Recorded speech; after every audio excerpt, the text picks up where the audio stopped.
Assalamualaikum warahmatullahi wabarakatuh. Selamat bertemu kembali para siswa SMP kelas 8 di mata pelajaran PPKN. Kali ini Bapak akan membahas tentang pembukaan Undang-Undang Dasar 1145. Ini untuk siswa kelas 8. Coba kita hari ini akan mendalami tentang isi daripada pembukaan Undang-Undang Dasar 1145.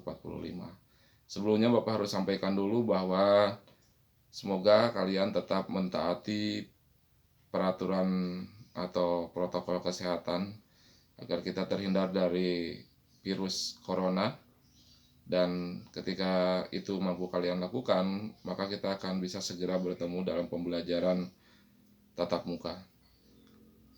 Bapak akan mulai pembahasan tersebut dari Undang-Undang Dasar 1145 itu sendiri, terdiri dari beberapa bagian. Yang pertama adalah pembukaan, yang kedua adalah batang tubuh, kemudian yang ketiga adalah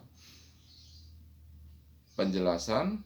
Nah, apa itu pembukaan? Pembukaan Undang-Undang Dasar 1145, seringkali orang mengatakan preambul atau pembukaan. Sering lihat kalian atau mungkin selalu mendengar selama kalian sekolah di sekolah dasar sampai di tingkat SMA, upacara bendera ataupun dalam peringatan Hari Proklamasi tanggal 17 Agustus 1945, kalian sering mendengar bahwa pembacaan teks pembukaan Undang-Undang Dasar.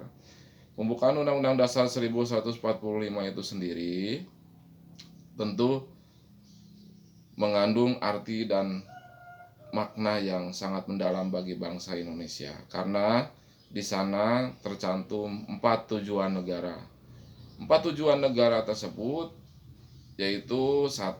Melindungi segenap bangsa Indonesia dan seluruh tumpah darah Indonesia. Yang kedua adalah memajukan kesejahteraan umum. Yang ketiga adalah mencerdaskan kehidupan bangsa. Dan yang keempat adalah ikut melaksanakan ketertiban dunia yang berdasarkan kemerdekaan, perdamaian abadi, dan keadilan sosial. 4 tujuan negara tersebut harus mampu diwujudkan oleh negara melalui pemerintah yang berdaulat, yaitu presiden beserta para menteri, lembaga-lembaga negara, agar negara Republik Indonesia ini terkelola dengan baik.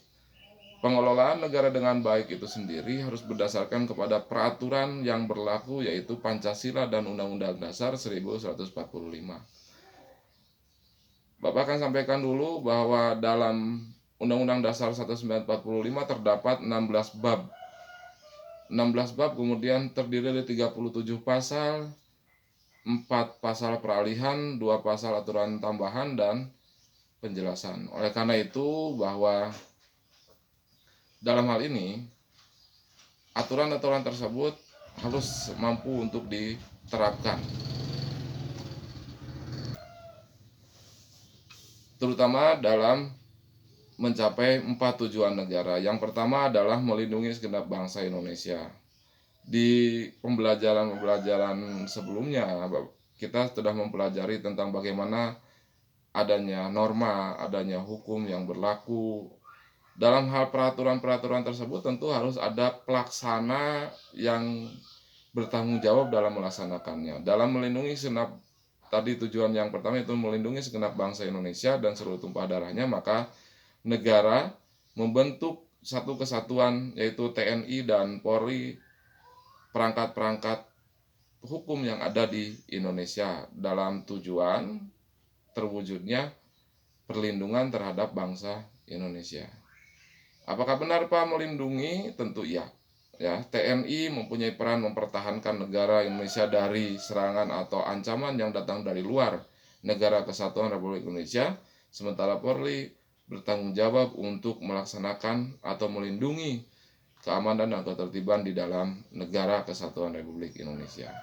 Jadi kita mempunyai lengkap kesatuan-kesatuan untuk melindungi bangsa Indonesia, termasuk dalam menegakkan peraturan. Jadi tidak selalu harus bahwa polisi itu tugasnya hanya menilang kendaraan yang tidak pakai helm, atau misalnya hanya bertugas mengatur lalu lintas. Tidak, banyak sekali tugas-tugas Polri dan TNI dalam kaitannya menegakkan perlindungan terhadap warga negara Indonesia, termasuk bagaimana melindungi warga Indonesia dari kejahatan, baik itu kejahatan fisik maupun non fisik.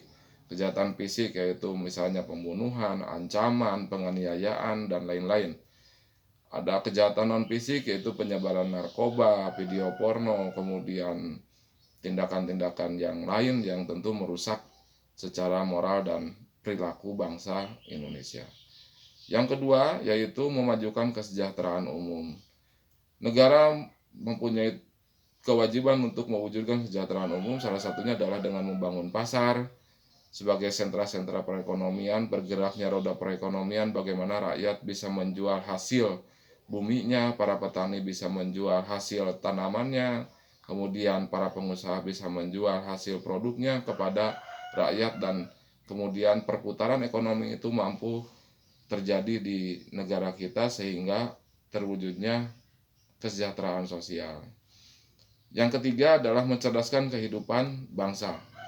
Mungkin sudah bisa dirasakan oleh kalian bagaimana negara menyediakan fasilitas-fasilitas negara. Salah satunya fasilitas-fasilitas pendidikan untuk rakyatnya. Salah satunya adalah dengan membuat sekolah, membuat lembaga-lembaga pendidikan yang non formal, bagaimana para siswa atau masyarakat yang tidak mampu belajar itu menggunakan untuk menyetarakannya itu melalui paket B, paket C, program-program kursus untuk mereka yang putus sekolah. Dan yang keempat adalah ikut serta dalam mewujudkan perdamaian dunia. Salah satunya adalah bagaimana Indonesia mampu berperan aktif dalam menjaga perdamaian di dunia, yaitu dengan bagaimana Indonesia mampu ikut bergabung dengan organisasi negara di tingkat regional yaitu ASEAN, kemudian KTT Non-Bloc, kemudian negara-negara OPEC dan lain-lain, bahwa Indonesia ikut serta dalam perannya di dunia ini.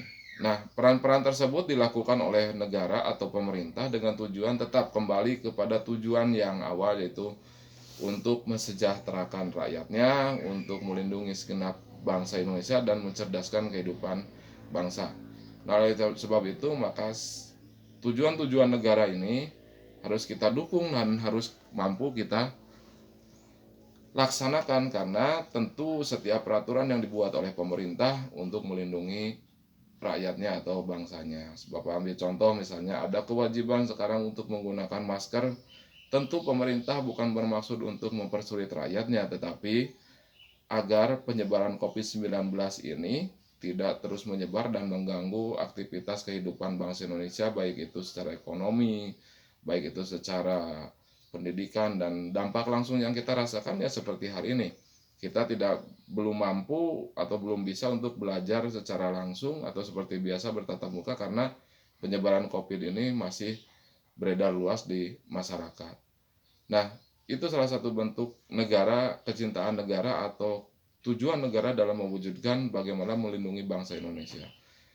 Dana-dana yang dikeluarkan oleh negara pun tidak sedikit untuk menangani COVID-19 ini. Mungkin kalian sudah tahu bagaimana dana COVID-19 ini untuk membantu rakyatnya, baik itu dalam bentuk makanan, dalam bentuk sembako, baik dalam bentuk uang tunai, bahkan dalam bentuk yang lain yang memang bisa menangani masyarakat untuk mengatasi kesulitan akibat COVID-19 ini. Artinya negara sedang menjalankan fungsinya atau menjalankan tujuannya yang 4 tadi yang sudah Bapak sampaikan. Semoga kita berharap bahwa melalui pembelajaran ini Bapak harapkan kalian bisa memahami bahwa setiap peraturan yang dibuat oleh negara tentu untuk kebaikan bangsa dan negara ini, bangsa dan negara Indonesia, agar bangsa dan negara Indonesia ini tetap mampu berjalan, mampu mensejahterakan rakyatnya, mampu melindungi rakyat Indonesia. Bapak kira materi yang Bapak sampaikan kali ini Bapak cukupkan sekian, semoga bermanfaat, dan tugas yang bisa kalian lakukan adalah kalian cukup dengan menghafal isi daripada teks pembukaan Undang-Undang Dasar 1145 yang biasa dibacakan setiap hari Senin. Terima kasih. Assalamualaikum warahmatullahi wabarakatuh.